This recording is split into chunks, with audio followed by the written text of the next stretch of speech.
Welcome back to the Unapologetic Podcast. My name is Brandt Merritt. I'm Jonathon, Woodyard. And we are on our own today, back to our roots of the podcast. Our roots. I guess we started by ourselves. Yeah. Over at FBC in their office space spaces. there, Adam Hughes. Yeah. Gosh, that was the first one. How long ago? How long have we been doing this? This is 21 episodes, so 21 weeks with a few breaks in there. Like over Christmas, we didn't record, but yeah, this is 21 in. This is fantastic. This is like legit now.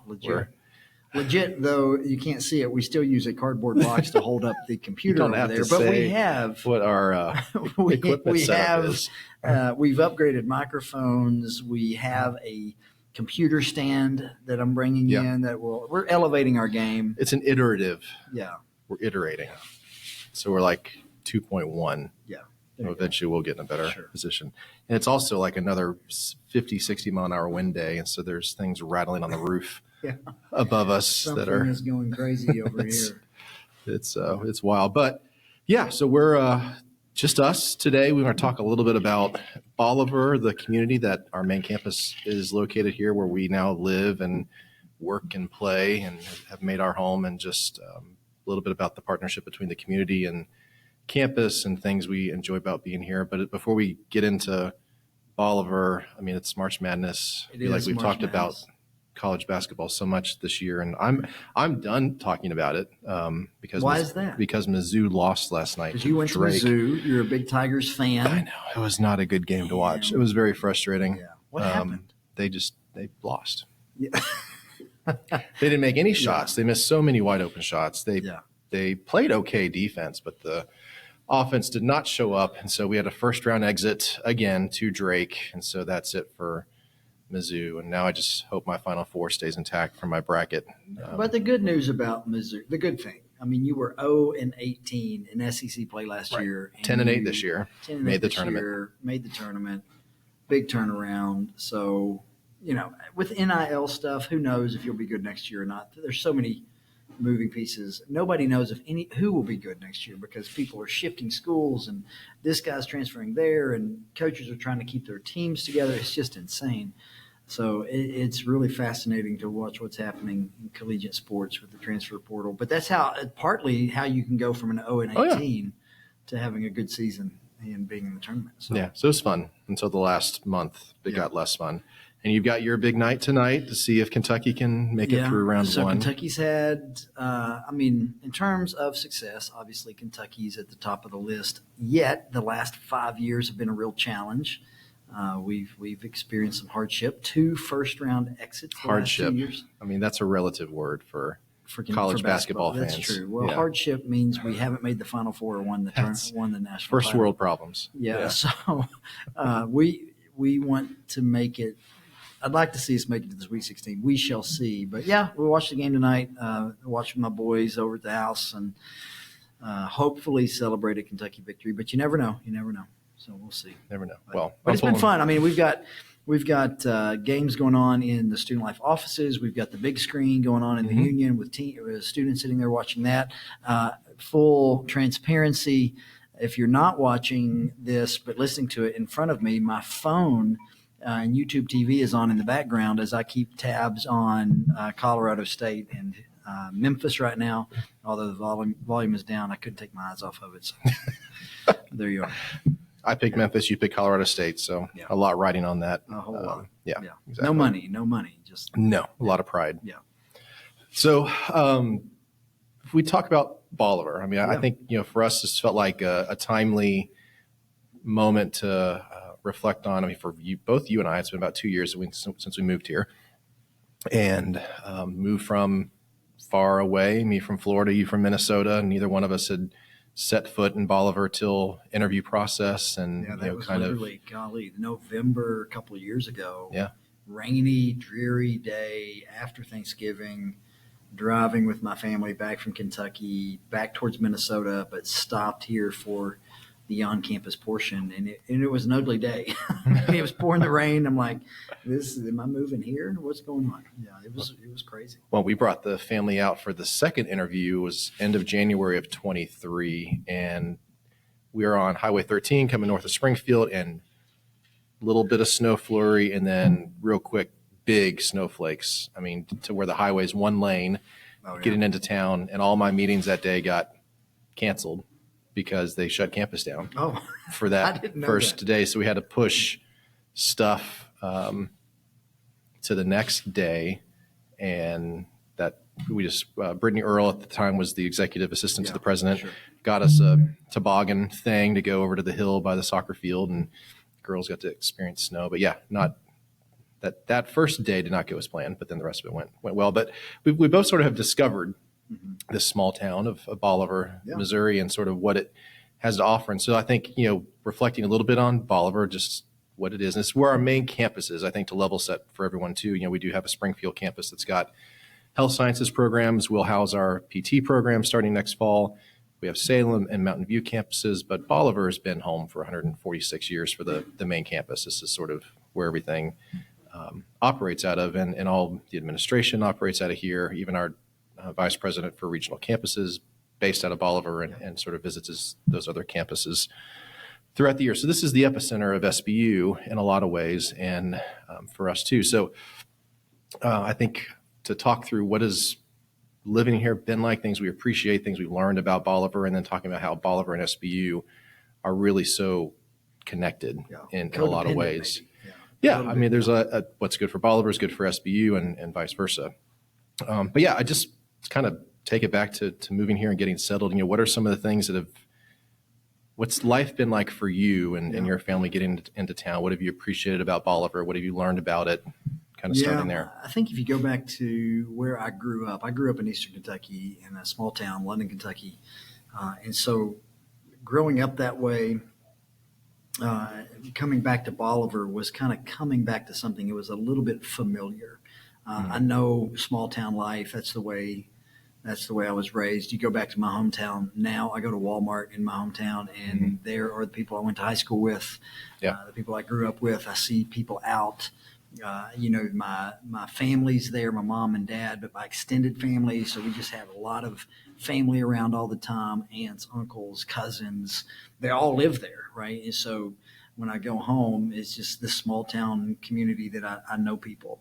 And when we moved to Bolivar, that's kind of what it felt like. I was coming back to something very familiar, a small town. This is how I grew up. And then you start to move around, and 2 years in, now I go to Walmart and I begin to see people I know, and I go to the Bolivar High School basketball game with my kids, and I see people I know, and I see the kids I know, and you start to know people by name and shake hands, and there's the principal or the vice principal, or you get to know the athletic director, or people you see at church. You're all at the same type of events. And so for me, it was like, this is what it felt like growing up for me.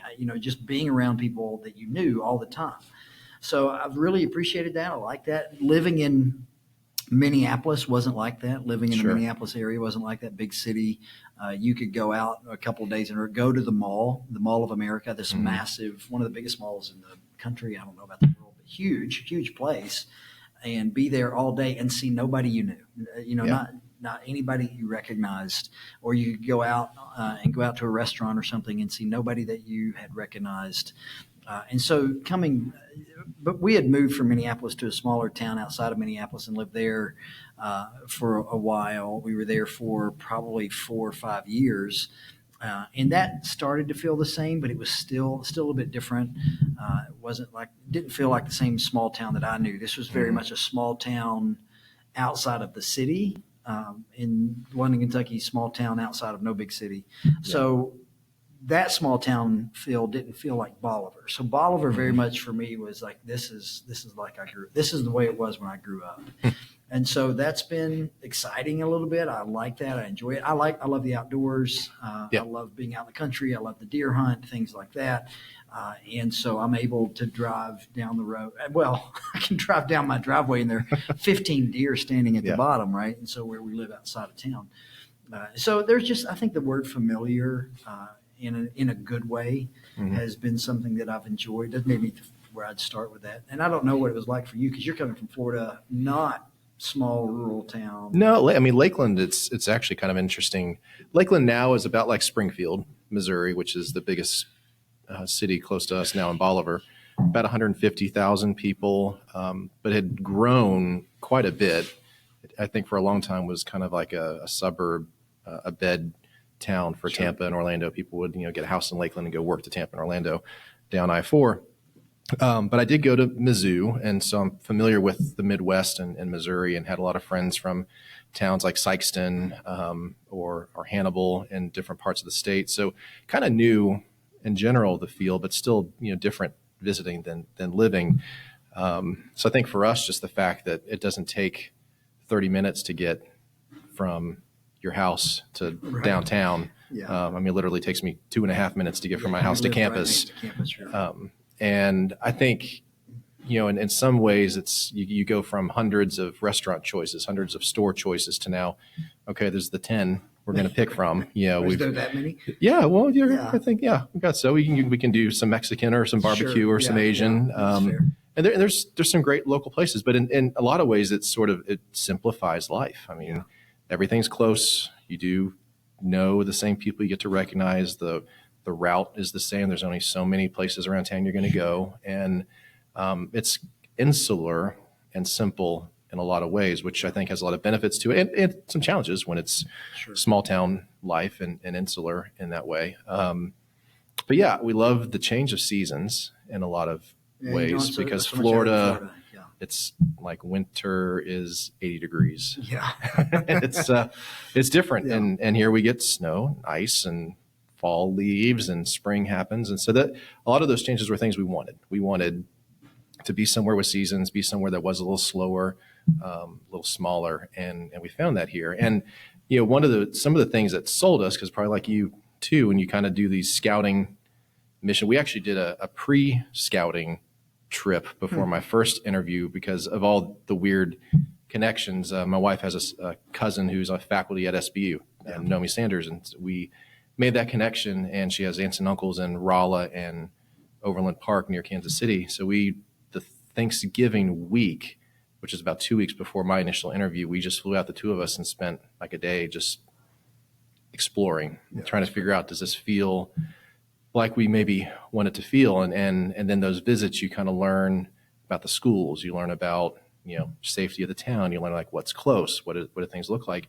And every little thing just kind of checked a box. The school system here is really good, and it's got a lot of SBU grads who, create what I would consider sort of a safe environment of, people who have a worldview in the school system that align, safety, but ideological safety. Right. It's not been co-opted in a lot of ways that, school districts around the country have, like Minneapolis, where you're from.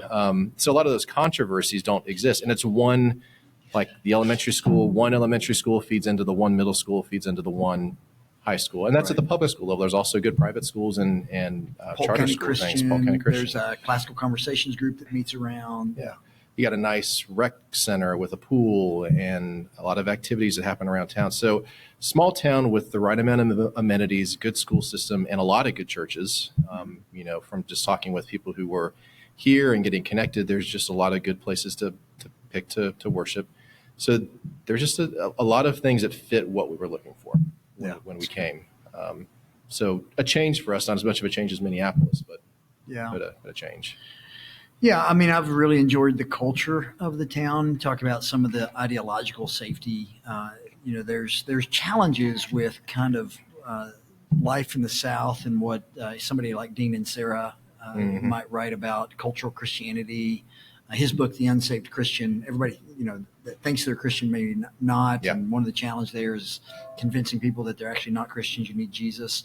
And so you move to the South, and there's more of that than there maybe is in the North. But where there's some sort of kind of Judeo-Christian values that kind of saturate a culture. I think you find that around here, which I actually like. Yeah. There again, challenges there, but I really like the conservative kind of bent of Bolivar. I feel like this is a great place for my kids to be around. Yep. The types of people that have the same values and understandings of the world that we have. Again, there's differences, and that's not everybody lives here as a Christian. I'm not saying that at all, but there is something special, something I like about being in a culture that with shared values. And so I think this is a good place for our kids to grow up. They're just around a lot of people who think and believe like we do, and which I think is, the right way to think and believe. Right. This biblical worldview, and so they're around a lot of families and kids that are being raised in those ways. And so I appreciate that about living here. Very different from where we came from, and yet living in those places where it's not like that. God is still using families that live in a northern type of atmosphere or Sure. a more liberal type of atmosphere for the fame of his name. But, I enjoy the fact that my kids, we walked out to kind of illustrate that point. We were involved in the rec league football when we first got here, my youngest. And the end of the season rolls around, and you have the lady that was running the rec league. She walks out, teams are gathered around. She's thanking everybody for the season. This was a fun season, so on and so forth. And she says, "Hey, let's pray together and just thank the Lord for a safe season and his kindness." And so we pray, right?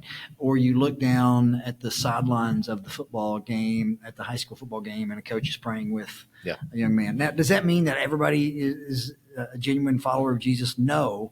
But again, I think that culture that kind of illustrates the type of place this is, and I actually really like it and like it for my family. Yeah. Now, if the Lord calls us in his sovereign designs to someday leave here and go to a harder context in terms of culture, then there's, God can do that. And there's good things about living in those types of environments, a lot of things you can teach your family. But right now, this season of life, it's one thing that we're thankful for. Well, and SBU, small towns in this part of the country are similar to that in a lot of ways. That's not totally unique to Bolivar, but I think what is unique to Bolivar is the role that SBU has played in maybe helping to make that culture flourish. When you talk about the school system, so many of the teachers that are in the school are SBU grads, which I mentioned. So they've come out of the shaping and the worldview that happens here at SBU and gone into the local school system and brought that with them. Right. They've been invested in by Julie Brandt. Yeah. Who wants you to be a good teacher, but also loves Jesus and is very overt with her faith, and like, hey, we're going to teach you to be a good teacher, but you're going to do so as a follower of Christ, and then that just translates into the type of person we're sending. Where you've had students who've graduated out of different programs and started businesses, and then they hire people and build a culture. Thinking of like Duck Creek and computer science people that have done, who some of those folks have now branched off in other places, like Tony Vernon, who is part of our small group. You got Dwayne Banner, Creator Designs. Creator, right? Designs, who they have a business that he started, now flourishing company. But he often will come over here in our business courses and talk about what does it look like to be a Christian business owner. So again, he graduated from here, stayed in the area, and that's SBU's had an influence on his life for the kingdom, for Jesus, and he's here and impacting our culture too. And so the symbiotic thing is real with SBU and the community. You've done more reading on To Noonday Bright than I have in some of the history. You are the resident historian more so than I am. So, what are some of the markers or moments that have stuck out to you as you've looked at the history of SBU and Bolivar? Yeah, so To Noonday Bright is a book that needs updating, and so bless the lady's heart who wrote it. It's a long time ago. It actually stops around the 80s or so as far as the history goes. But SBU and Bolivar have always had an important relationship together. Bolivar was here before SBU.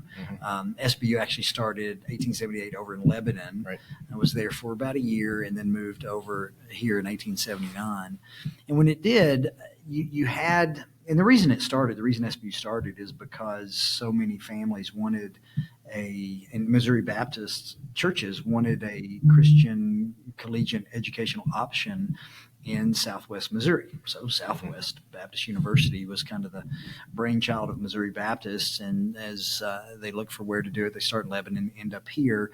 But as it's established, families wanted places to send their sons and daughters to receive a Christian education, not an education that was education plus some Jesus, but an education from a Christian worldview, right? There's a difference. There are some places that we're going to give you education and we'll put some Bible on the side, like go to chapel or prayer group Right. or whatever. But no. We want a Christian education, teaching from a Christian worldview. So and not that's just seminary education. Not just seminary training education. pastors, No, but we're teaching math from a Christian worldview. Why do all things hold together? Because Christ holds all things together. Yeah. Why should we care about the arts? Because God is a creator.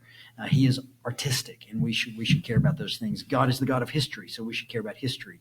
When we think about business principles, what are business principles that align with God's word? That sort of thing. We're teaching things from a particular posture. But so people wanted that. And so it's planted here in Southwest Missouri, ends up in Bolivar. And if you go back and you read some of the history, it's really fascinating. There's a part where the lady who wrote this talks about loading up their sons and daughters on wagons to move to Bolivar so that their sons and daughters could go to Southwest Baptist College. It wasn't university at the time, Southwest Baptist College. And they start moving here. And then eventually people start coming up from places like Springfield, but it takes a long time to ride your wagon or your horse up here. Yep. So eventually the railroad comes through. So now people can get to Bolivar a bit quicker.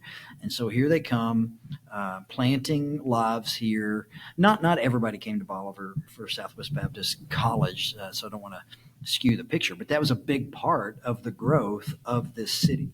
Yeah. So as SBU is established in Bolivar and was supported by the townspeople wanted this to work. This was good for them, and they wanted to see it flourish. So a lot of sweat, a lot of money, not just in Bolivar, but surrounding areas start to pump in resources to see this thing go. And so they've always depended, Bolivar or SBU depended on the people of Bolivar, and Bolivar wanted this educational institution here to educate their sons and daughters. And so that just has led to this relationship, I said earlier, kind of codependency, where we believe SBU needs a flourishing Bolivar, and Bolivar, we believe, needs a flourishing SBU, and they serve each other's interests. Right. And then where things have, where we enter the picture now in 2025, and sort of some of that recent history, like you mentioned, since the 80s, Bolivar of today is not the same that it was 20 years ago, Right. 10, 5, or even 2 years ago. And then SBU has changed quite a bit, even though in recent decades, but even in the last 2 years since we got here, there's been a lot of change. So we've, I think, found both sides, the city and SBU in a position of, the nature of the relationship has to kind of evolve, where we're still very much supportive and need each other to succeed, but there's different people and places Right. of influence. The overall market, the region has changed. Southwest Missouri is growing, Springfield's growing, Branson, there's just a lot of growth in this part of the country. The higher education landscape has changed quite a bit post-COVID. Even, which we've talked about, SBU has been on, a decade plus. Well, since 2012 was the high point, and since 2012, enrollment has been going downhill. Yep. That's just transparent, right? Nobody's trying to hide the fact that SBU has been declining. Yeah, it's smaller than it was 10, 15 years ago. So nobody in the current administration is trying to kind of hide that under a bushel, right? We're trying to say, no. We want to paint a clear, honest picture. And the fact is, SBU, long before any of the current administration got here, because the current cabinet and president, we've been together, fully together, for just a little over 2 years. That's it. And so long before us, there's a downward slide since 2012. So, but that's changed, right? We've got a year now where it's ticked up For the a first bit, time. overall enrollment for the first tick up in that. And that's overall, because then there are some specific programs, which even feeds into some of the change that happens, like the physical therapy program is a program that has been in Bolivar in its current location for 15, 20 plus years, and can hold up to 240 students. And it's ticked down to this year 150-ish students. And so as we try to think through, one of the, I think, difficult but realistic frameworks that we've had to think through on our side on an administrative end is, for SBU to thrive, there are strategic decisions that have to be made for us to do well in this new environment where there's an enrollment cliff coming. There's not going to be more college-age students graduating from high school in the next 5 years than there were 5 years ago. There's going to be fewer traditional students. So if we think about, what this campus has been serving that population, we're not going to be able to grow and thrive just with this campus growing and thriving because there's not going to be as many students out there. We have to start new programs online. We have to start our master's programs, putting them in locations like DPT where there's more critical mass and healthcare facilities for PT to thrive in Springfield, which is why it's moving. So those there. are strategic moves that we're making when you look at the market. You look at not just the market in terms of students wanting certain degrees, but you also look at the market demographics of a place like Springfield that has so many more housetops, population's bigger, it's more of a destination type of place where that type of graduate program will probably be a bit more attractive. Right. For those students. And that program thriving is overall helping Bolivar, this campus, SBU and Bolivar thrive because that's showing up resources there that can continue to be invested in what we do here. Because there's no plan, thought, idea, agenda by any means for the Bolivar campus to go away or diminish. So there's no truth to the rumors that we're selling everything and moving to Springfield. There's no truth to the rumor that the campus is closing and that things are being shut down. I mean, we have every strategic plan to even invest in this campus. I think as we look to even this spring, we have a campus master plan that's going to be presented to the Board of Trustees that talks about new things being built on this main campus. But which we just shared today for the first time with the students, right? And so Dr. Melson shared that with faculty and staff at the last Diet Coke break, showed some pictures, some drawings. And then today we had a crowd of students show up for this presentation, look at the future, and then ask whatever they wanted to ask and ask some good questions. But that's had a couple of students say, that was exciting, love the transparency for the first time in a long time, excited about seeing a potential future for SBU. So, yeah, because if the headlines or the rumor mill becomes, okay, the PT building's moving to Springfield, that building's being sold, SBU's shrinking. Sure. We have our old campus, which just this last week became official. We're selling to Polk County Cares, which Casebolt Apartments, Memorial Hall, and the old health center, old President's House, is being sold. So, okay, SBU's shrinking. Well, we're intentionally consolidating to be able to divesting of these properties that aren't part of a master plan. Right. I mean, I know we'll do a whole episode once the master plan is approved and we are ready to roll it out of the podcast, really diving into what that looks like and what the plan is. But the point here is that SBU is here for Bolivar, and we're not going anywhere right now. Yeah, and we want to build here. Yeah, we want to grow here. And so as we talk through, all these moving parts, and there have been so many, I think what we've tried to do, and not just us, Leon Worth on the advancement side, Darren Crowder has a lot of connections. Dr. Melson has pulled together a Bolivar community leaders group that meets, for lunch every month or so. And then Leon serves on the economic council. And, we both have had multiple conversations with multiple leaders around town. I think as we've made decisions for things to change, we're also trying to shore up some strong relationships that we can build together. Because this whole campus master plan really involved the city. Yep. I mean, the city of Bolivar and the economic development group was involved in a lot of the focus groups. We intentionally brought the city in to help us plan through what we're thinking or could do, because there are some things that could actually benefit not just our campus footprint here, but Bolivar as a whole. The architects we're working with really do like to have civic improvements happening as campus improvements are happening. Sure. So I think a lot of it has moved so fast. There's been so much change so fast in 5 years since COVID and then 2 years since we got here. That it feels like a blur. But I'm encouraged with what's to come. Like there's a lot of exciting things and groundwork that we've done, I think, to take advantage of some stuff. Because we're investing in the city, we're doing things, and maybe we'll talk about that. But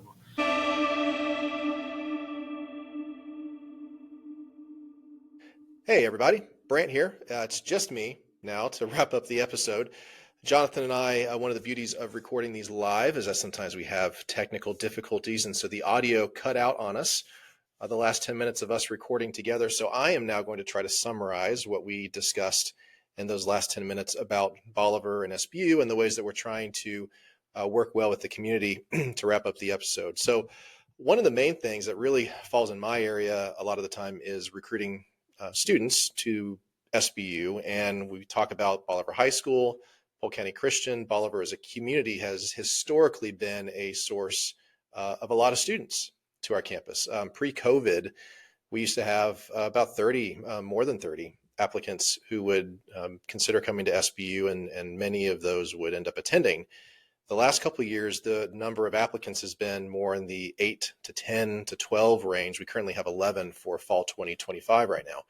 So there's a number of things that we have been working with the Bolivar School District and even just within our admissions area to try to do. One of those being a new scholarship that we've introduced for students who would be new next fall, either as a transfer or a recent high school graduate, coming to SBU and have a Bolivar address. So whether they went to Bolivar High School, Polk County Christian, were homeschooled here, as long as Bolivar is their home, we're offering a new scholarship for students. It's a $2,000 scholarship next fall for them to come for local, to really highlight and encourage them to stay close to home. We've also done some things that are beyond just Bolivar, but really within the state of Missouri to try to impact affordability. So we introduced a new scholarship this year for A+. There's a lot of students here locally, in addition to the whole state, that have taken advantage of the A+ program, which provides free tuition to community colleges for students that meet a lot of parameters, including community service, grades, and those sorts of things. So for students who meet those qualifications, we're giving a $1,000 scholarship on top of their other awards, unless they're an athlete, and adding that to their financial aid to make this more affordable to come to SBU for them. One of the things we do run up against a lot here in our region in particular is there are some great options that are public that can take advantage of some of these other programs. So if you look at community college in particular, if you have an A+, you get free tuition. We can't go free. I mean, that's just never going to be able to happen here at SBU, but we can continue to offer a lot of strong financial aid packages and be as affordable as possible for students to stay, and also encourage them to come after, maybe if they're transferring out of a community college. So we've really tried to address affordability. We work hard, work with the school district, have frequent conversations with the superintendent, Dr. Mike Methman. I've been to the high school, meeting with the principal and guidance counselors to really help students understand that we are affordable compared to state schools. If you look at Missouri State or Mizzou or others, we are really comparable, especially if you're here and you can live at home. And that saves a significant amount of money for students that can stay in Bolivar and stay at home. So that's one area we've worked with on affordability and admissions. Another, Jonathon spends a lot of time in communication with the chief of police, the fire chief, and the city administrator, working on emergency management plans, meeting them around town to just get to know them, have coffee.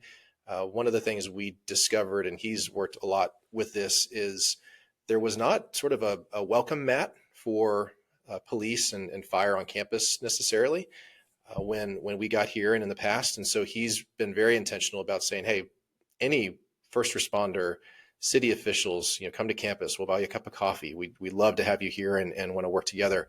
We just introduced a new emergency management plan that we've been trying to flesh out and continue to update our procedures. And so Jonathon works closely as overseeing safety and security to involve local police, local fire, and local city officials, because they are integral to our emergency management plans. If there's something, real emergency on campus, we do need police and fire and city support to help manage that. So really intentional on the relationship side and having those conversations, having those meetings, helping them feel comfortable on our campus, because we do want them here and want them to participate in campus life.